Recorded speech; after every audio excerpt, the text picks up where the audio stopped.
So last week हम Nifty तकरीबन 18,520 के पास शुरू हुआ था, जो वीक में 18,775 का एक हाई लगाने के बाद फिर दो थर्सडे सेकंड हाफ से एक फॉल देखे थे निफ्टी में, और फ्राइडे के दिन भी वो फॉल कंटिन्यू हुआ था।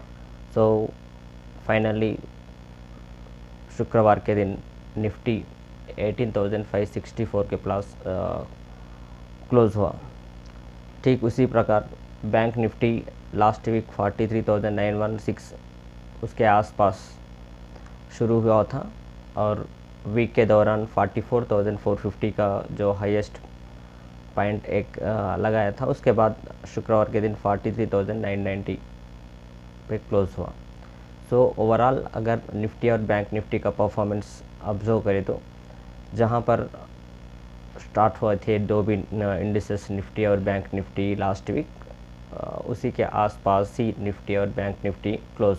सो एकदम एक फ्लैट परफॉर्मेंस कह सकते हैं इंडियन स्टॉक मार्केट के इंडिसेस।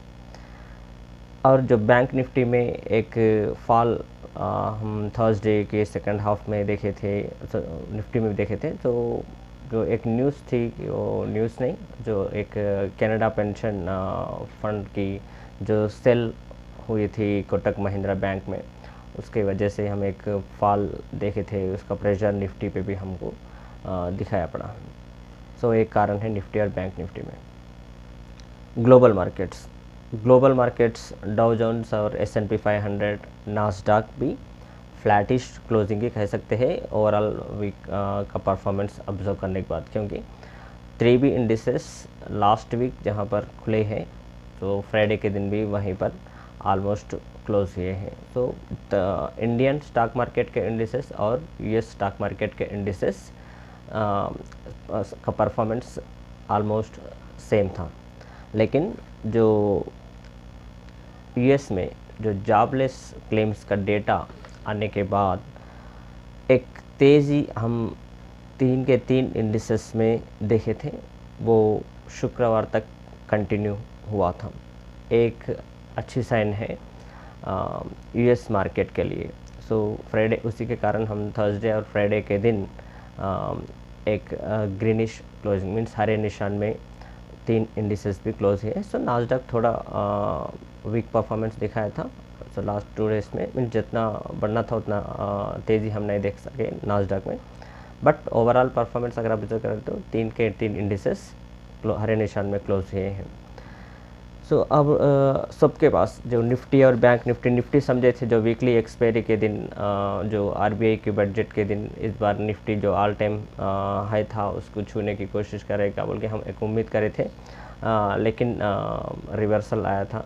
सो RBI पॉलिसी मीटिंग का आउटकम जो हम एक्सपेक्ट करे थे, तो वो भी तो कुछ भी छेड़छाड़ नहीं करे थे इस बार भी। जो इंटरेस्ट रेपो रेट है कि उसमें कुछ भी बदलाव नहीं करे थे RBI गवर्नर शक्तिकांत दास। जो इन्फ्लेशन टारगेट है उन्होंने 4% के लिए सेट करे हैं। सो उन लोग ये भी बात रखे थे कि उनके मीटिंग में जो इन्फ्लेशन है वो इस साल कंटिन्यू होगा इस साल के एंड तक। तो उसको कुछ हम हैकिश डिसीजन तो RBI पॉलिसी मीटिंग में नए हैं। और जो RBI गवर्नर जो प्रेस मीट रखे थे और जो प्रेजेंटेशन किए थे उसमें सो इंडियन इकोनॉमी के लिए कुछ भी नेगेटिव न्यूज़ नहीं था, और जो बैंकिंग सिस्टम के ऊपर भी कुछ भी नेगेटिव न्यूज़ नहीं था।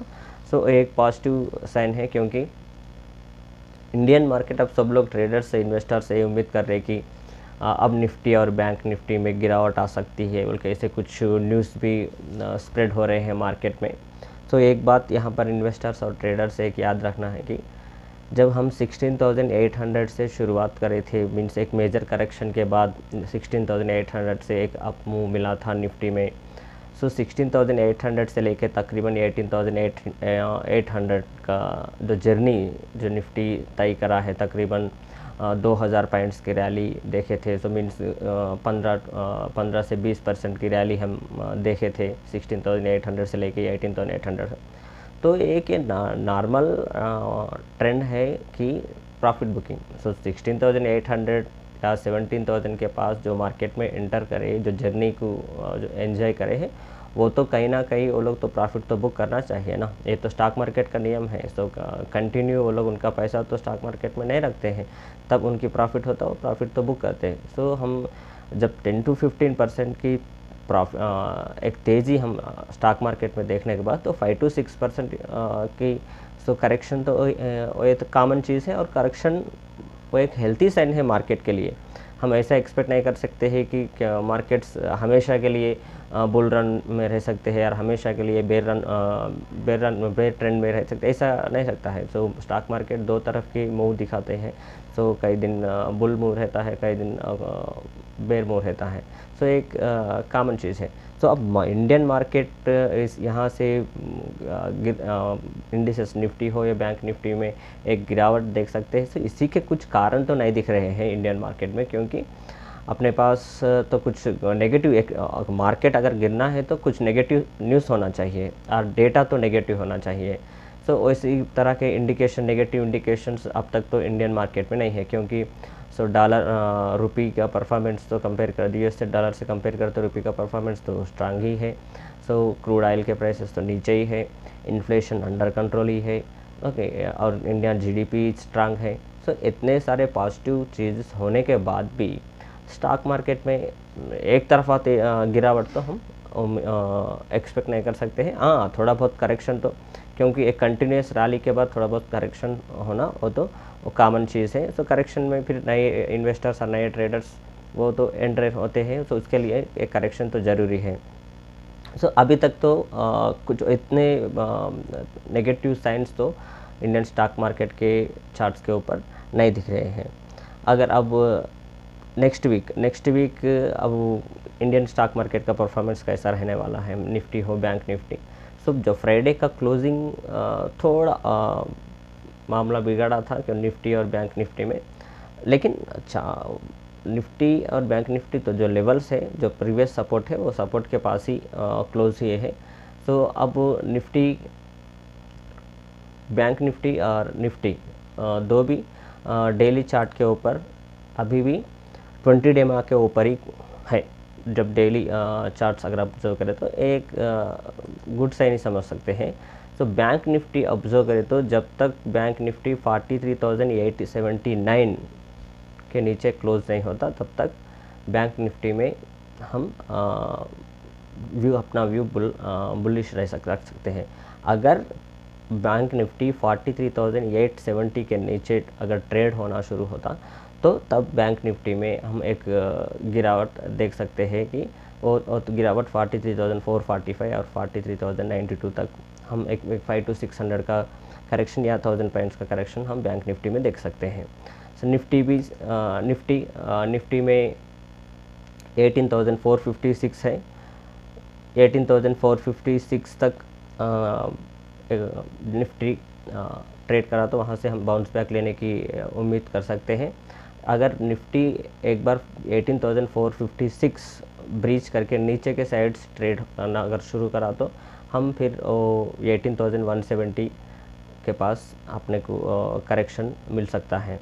सो एक डेली चार्ट में देख सकते हैं। और पुट कॉल डेटा ऑब्जर्व करें तो निफ्टी 18,600 के पास तो बड़ा कॉल रेटर बैठ के है, 1,51,537 ओपन इंटरेस्ट से। सो उसके बाद 18,650 पे भी कॉल रेटर बैठ के हैं। 18,700 के पास 3,10,568 ह्यूज कॉल रेटर, बहुत बड़ा ह्यूज। 18,700 एक बड़ा हर्डल है। तो सब 18,600, 18,650, 18,700 निफ्टी के लिए रेसिस्टेंस के जैसा काम करेंगे। पुट साइड अगर सपोर्ट ऑब्जर्व करें तो 18,600 अभी भी पुट रेटर बैठ के है वहाँ पर 1,13,510 ओपन इंटरेस्ट के साथ। उसके बाद 18,500, 95,889। सो अगर पुट कॉल डेटा अगर देखें तो कॉल रेटर्स का जो कमांडिंग है वो जो स्ट्रांग है पुट रेटर्स के कमांड से कंपेयर करें तो 18,500, 18,600 एक सपोर्ट बन सकता है निफ्टी के लिए। और बैंक निफ्टी का रेसिस्टेंस 44,000 के पास अभी भी 1,73,685 ओपन इंटरेस्ट है कॉल रेटर्स का। और 44,000 के पास 1,48,641 का पुट राइटर्स का ओपन इंटरेस्ट। सो 44,000 ए मेक और ब्रेक लेवल है दोनों के लिए। सो 44,200 के पास 1,07,647 ये अगला रेसिस्टेंस हो सकता है बैंक निफ्टी के लिए।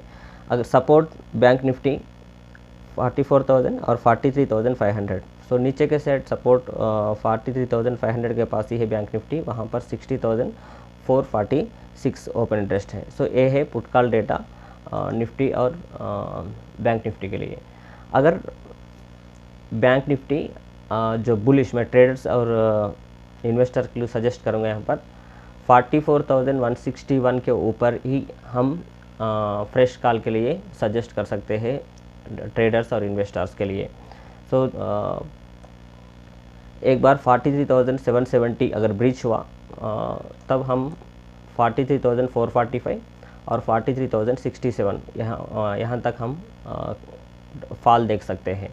अगर 44,161 के ऊपर अगर बैंक निफ्टी अगर ट्रेड करना शुरू किया तो हम फिर 44,346 और 44,482 लेवल तक हम बैंक निफ्टी ट्रेड कर सकता है। सेम उसी प्रकार निफ्टी का बड़ा सपोर्ट 18,532, उसके बाद 18,483। अगर 18,483 अगर ब्रीच हुआ तो फिर 18,338, 18,267 के लेवल्स नीचे के साइड मिल सकते हैं। अब फ्रेश कॉल निफ्टी के लिए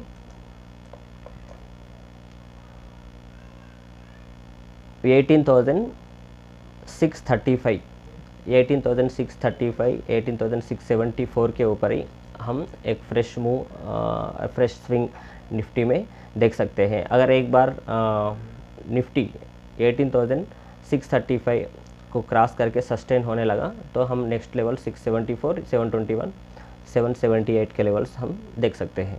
सो ये है पुट कॉल डेटा और सपोर्ट और रेसिस्टेंस के लिए काम कर सकते हैं नेक्स्ट वीक।